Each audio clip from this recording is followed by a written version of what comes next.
Gauri Suryavanshi, S मराठीमध्ये आपलं स्वागत। वळूया आजच्या बातमीकडे। त्र्यंबकेश्वर येथे पत्रकार बांधवांवर झालेल्या भ्याड हल्ल्याचा अन्न व औषध प्रशासन मंत्री नामदार नरहरी झिरवाळ यांनी तीव्र शब्दात निषेध नोंदविला।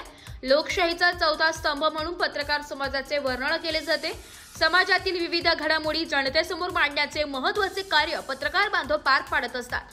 अशा पत्रकारांवर होणारे हल्ले हे लोकशाहीसाठी धोक्याचे संकेत असल्याचे झिरवाळ यांनी स्पष्ट केले।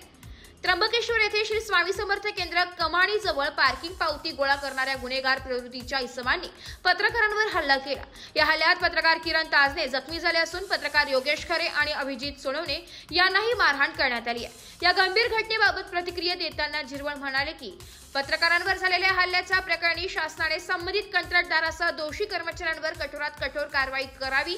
केवळ गुन्हा दाखल करणे पुरेसे नसून दोषींना तातडीने अटक करून न्यायालयीन प्रक्रियेतून कठोर शिक्षा व्हावी। पत्रकार संरक्षण कायद्याअंतर्गत कारवाई करून दोषींना शिक्षा दिल्यास भविष्यात अशा प्रकारचे प्रकार होण्यास आळा बसेल। पत्रकारांवर होणारे हल्ले थांबविण्यासाठी शासनाच्या वतीने आवश्यक त्या सर्व स्तरावर प्रयत्न केले जातील असे त्यांनी सांगितले। 2 दिवसापूर्वी त्र्यंबकेश्वर या ठिकाणी भाविक अतिशय मोठ्या प्रमाणात जात असतात आणि त्याच माध्यमातून जे काही पार्किंगची व्यवस्था केलेली आहे त्या पार्किंगमध्ये जात असताना लोकशाहीचा चौथा स्तंभ म्हणजे पत्रकार असं जे काही आपण म्हणतो तिथं एक सिनियर जिल्ह्यातले सिनियर खरे साहेब असतील, सोनवणे असतील, ताजने असतील अशा सिनियर लोकांना ज्या वेळेला अशा पद्धतीनं जे काही कृत्य केलं ते अतिशय निंदनीय गलिच्छ स्वरूपाचं त्या ठिकाणी ते कृत्य झालेलं आहे।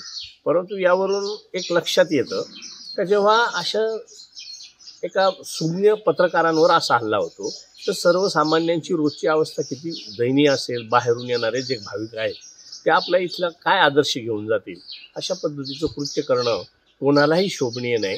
मी शासनाला अशी विनंती करेन की सदरचं कॉन्ट्रॅक्टर जे काही असतील त्यांच्यावर कायदेशीर आणि जे तुमचे ज्या ह्या प्रकरणात जे समाविष्ट होते त्यांच्यावर कठोरात कठोर कार्यवाही झाली पाहिजे। एस मराठी न्यूजसाठी तालुका प्रतिनिधी संतोष कथार, दिंडोरी। अशाच नवीन ताज्या घडामोडी जाणून घेण्यासाठी आमच्या एस मराठी न्यूज चॅनलला लाईक करा, शेअर करा, सबस्क्राईब करा आणि बेल आयकॉनला क्लिक करायला विसरू नका।